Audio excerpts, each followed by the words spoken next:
بسم اللہ الرحمن الرحیم۔ ہمارے ہاں نٹ بہت نٹکھٹ ہے، جھٹ آتا اور پٹ چلا جاتا ہے، کہتی کسی جگہ پہ ٹک کے رہتا ہے۔ اس کے مزاج کو دیکھ کر آپ سے مخاطب ہونے کے لیے مجھے یہ انداز اختیار کرنا پڑا۔ میں اس کے لیے معذرت چاہتا ہوں۔ ماحولیاتی ادب میں علاقائی زبانوں کا کردار، اس خوبصورت اور اہم موضوع کے انتخاب پر میں منظمین کو مبارکباد دیتا ہوں اور ان کا شکریہ ادا کرتا ہوں کہ انہوں نے پہاڑی ادب میں ماحولیاتی مسائل کا تنقیدی جائزہ جیسے عام موضوع پہ بات کرنے کے لیے مجھے موقع دیا۔ مختصر سے گفتگو اس حوالے سے پیش خدمت ہے کہ ساڑے جے بیڑے کوئی ہاڑی نہ بوٹا، ساڑے جے بیڑے کوئی ہاڑی نہ بوٹا، اسن یا چوٹیا مائے ککو جے بولے، اسن یا چوٹیا مائے ککو جے بولے، ککن یا بولیا مائے میں ٹر پئیاں، ککن یا بولیا مائے میں ٹر پئیاں، چڑھ چڑھیا نہ بدل بریا، نیلے جے نملا مائے میں سج گئیاں، نیلے جے نملا مائے میں سج گئیاں، ساڑے جے بیڑے کوئی ہاڑی نہ بوٹا۔ پہاڑی زندگی ہماری زندگی جو بلند و بالا پہاڑوں، ہری بھری وادیوں، دراز کا درختوں، ہر سو پھیلے سبزے، رنگ برنگے پھولوں، بہتے میٹھے جھرنوں اور گرگناتی ندیوں کے بیچ گزرتی ہے۔ اپنے اظہار کے لیے جب ماں بولی پہاڑی کا سہارا لیتی ہے تو اس میں مٹی کی مہک، برف کی ٹھنڈک، بہتے جھرنوں، گنگناتی ندیوں کی روانی، اشجار کا وقار اور پھولوں کی خوشبو یوں رچی بسی ہوتی ہے کہ انسان ایک مہک اور لہک آمیز چہک سے لبریز مترنم گفتگو کرتا ہے۔ سامعین سبھی جانتے ہیں کہ ادب ماحول و معاشرے کا عکاس ہوتا ہے۔ متذکرہ بالا مشکبار ماحول جس کی زندگی اپنی زمین سے جڑی ہوتی ہے، متخلیق ہونے والا ادب کن کیفیات کا حامل ہوگا، اس کا ادراک زیادہ مشکل نہیں ہے۔ جموں کشمیر جسے جنت ارضی بھی کہا جاتا ہے میں بولی جانے والی پہاڑی زبان اپنے ماں مٹی کی خوشبو، اپنے اندر سموئے اپنی تاریخ، تہذیب اور جغرافیائی حسن سے کشید ہونے والے موضوعات کو دلکش انداز میں کہنے کا سلیقہ رکھتی ہے۔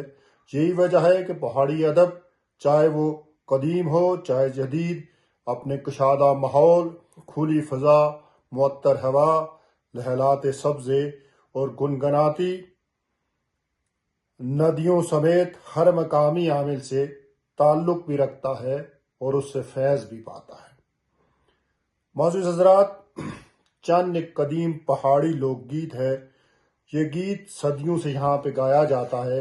یہ گیت یہاں کے ماحول کا خوبصورت عکاس ہے۔ چنے نے باغ وچ پیلی مکھ سکنی، چنے نے باغ وچ پیلی مکھ سکنی، چن اٹھی ٹوریا تو تولا رات مکنی۔ اسی طرح کینچی ایک اور بے حد قدیم اور خوبصورت گیت ہے۔ درشی نے بننے وچ کپنیاں دستے، درشی نے بننے وچ کپنیاں دستے، تیاری رات تک نیاں منشی نے میں رستے۔ ایک اور پہاڑی لوک گیت ملاحظہ ہو کہ اچھی نکی اوپر کاں بول ہے، اچھی نکی اوپر کاں بول ہے، چٹھی ماڑے ویرے نی وچ ماڑا وی نہ بول ہے۔ اسی طرح ایک اور پہاڑی لوک گیت ہے کہ نکیا اوپر چڑی بول ہے، نکیا اوپر چڑی بول ہے، سنگا ماڑے چنے نا، اللہ ایک واری فری بول ہے، اللہ ایک واری فری بول ہے۔ پہاڑی لوک گیتوں کے علاوہ پہاڑیا خان جو صدیوں سے اس معاشرے میں مروج ہیں بھی اپنے ماحول کا اظہاریہ ہوتے ہیں کہ بدل برین گلے تو تلاٹ ساندیاس، یا پھر کہا جاتا ہے کہ چہل محل تارے تو منہ چھٹیاں۔ پہاڑی لوک کہانیوں میں بھی خوبصورت ماحول، صاف ستھرے منظر کو خوبصورت طریقے سے بیان کیا جاتا ہے۔ اس کے علاوہ مختلف پہاڑی تصانیف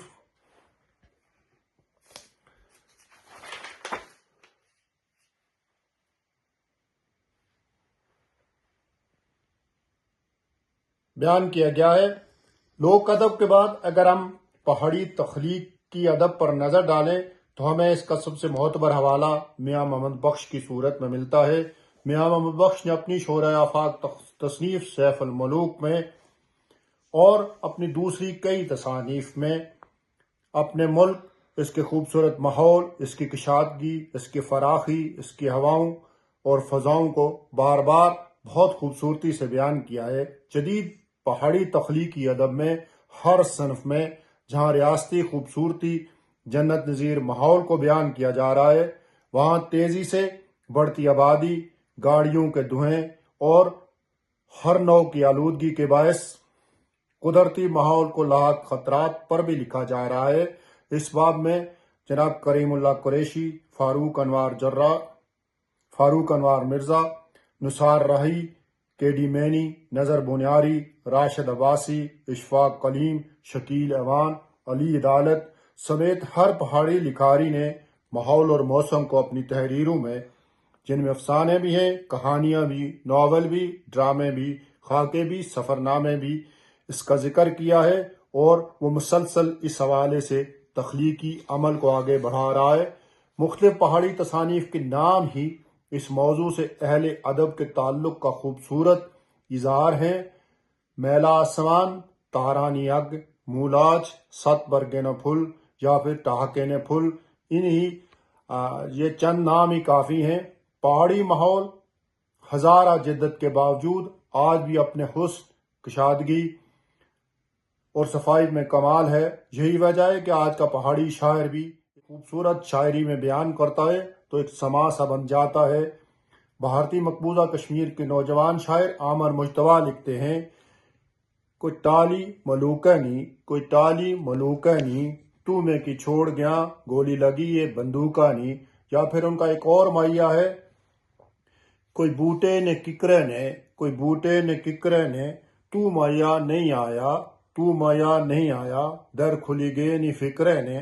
اسی طرح مہراج راہی جو بھی بھارتی مقبوضہ کشمیر سے تعلق رکھتے ہیں، ان کا گیت ہے کہ چیترنیاں سنیا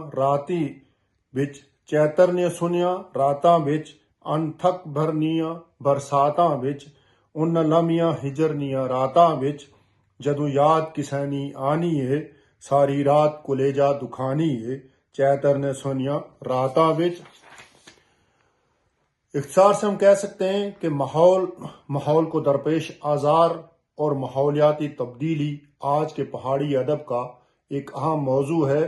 ہاں، یہ ضرور ہے کہ پہاڑی ادب کا دائرہ سرے دست زیادہ وسیع نہیں ہے، سو ہر موضوع کی طرح اس مخصوص حوالے سے بھی بہت زیادہ نہیں لکھا جا رہا، لیکن یہ کہا جا سکتا ہے کہ پہاڑی زبان، ادب، ادیب اور پہاڑی تہذیب اس عام عالمی و معاشرتی مسئلے سے بخوبی واقف ہے اور اسے اپنی تخلیقات میں سمانے برتنے کا حوصلہ اور طریقہ بھی رکھتا ہے۔